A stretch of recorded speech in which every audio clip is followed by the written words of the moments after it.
This is the farmhouse where I grew up, where my father grew up, where my grandfather grew up, where my great-grandfather grew up.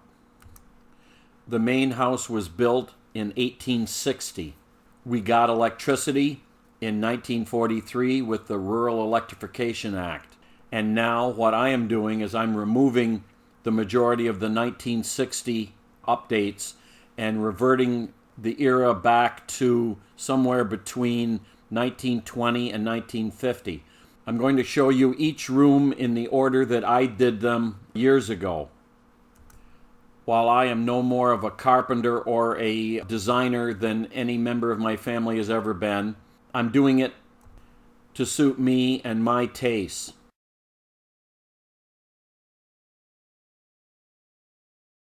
With the kitchen entrance completed, now we need to turn our attention to the living room entrance for the cloakroom.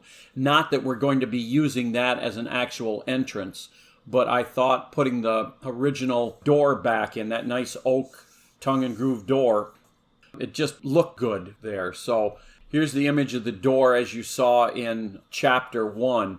And if you notice as we zoom in on that threshold, that there really wasn't a threshold anymore. It was simply the end of the house and the end of the floorboards, and something needed to be done with that. Now the next image, that's the door closed, and you can see that there was a frame, but it wasn't in really good shape, so we had to redo that. And then this next image is the image that you've seen before from the living room side, and that was a 1960s frame, and of course that had to go because we were completely redoing it with 1x4. So as you can see here, we've got the living room side, the frame off, and the boards out of the way, and there is what we had with everything stripped down. And we had to fill those holes where the hinges for the inner door used to be. You can see that we've glued a piece of wood into the routed hole for the hinges, and then we're just cutting it off flush. You can see that it has been cut flush and porridged over, and so that it's reasonably smooth. And then with that, we installed new casing and filled the nail holes. And the next image is the finished frame from the inside of the living room. Now on the cloakroom side, when we started to put the frame on, we realized that the door was straight, but the old outside wall of the house was not straight.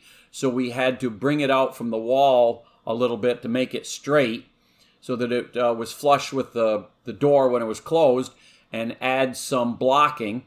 You see that we porridged over that so that it would become smooth again. And this final image of the inside frame is as it looks today in the finished form.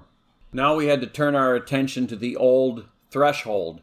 So as you can see here, the boards were never cut straight back in 1860 when they put it down because the threshold was going to set on top of it. Well, we needed something that was going to be a transition between our linoleum floor and the finished floor in the living room.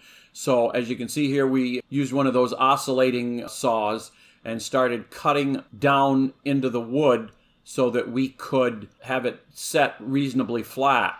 Next image is looking down the trough that we created.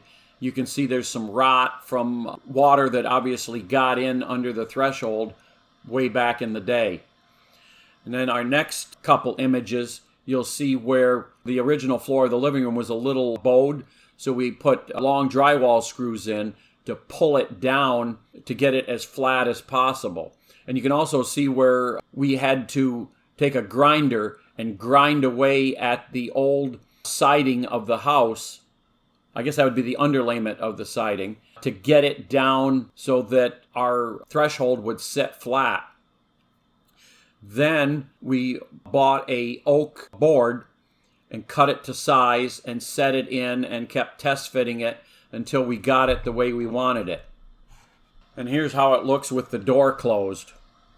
So then we took it and rounded over the edge that's going to go against the new floor in the living room.